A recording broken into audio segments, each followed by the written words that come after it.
Ready to turn your iPhone into a powerful payment processing tool for your small business? Let's get your Square card reader set up and ready to go in just a few minutes. First things first, you'll need the Square Point of Sale app if you don't have it already. Head to your iPhone's App Store, search for Square POS, and download the official app. Once downloaded, open the Square Point of Sale app. You'll be prompted to sign in or create a new account if you're new to Square. Follow the on-screen steps to set up your business profile. Now, let's get your card reader ready. Ensure it's charged. Most Square readers have a small LED light. If it's not on, plug it into a power source using the provided cable.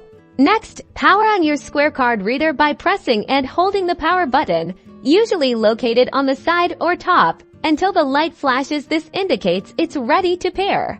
On your iPhone, go to your settings, then tap on Bluetooth. Make sure Bluetooth is turned on. Your iPhone will now scan for nearby devices. In the list of available devices, you should see your Square card reader. It usually appears as Square Reader or a similar name. Tap on it to initiate the pairing process. You might see a confirmation code on both your iPhone and the card reader. If they match, tap Pair on your iPhone. The LED light on the reader should turn solid, indicating a successful connection. Back in the Square Point of Sale app, go to Account or Settings, then find Reader. Tap on Connect a Reader and select your Square card reader from the list of connected devices. The app will confirm that your reader is connected and ready for payments.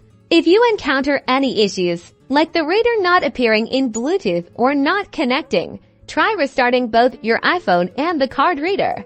And ensure your iPhone's operating system and the Square app are up to date. A quick Google search for your specific Square reader model can also provide tailored troubleshooting steps. Now you're all set to accept payments on the go.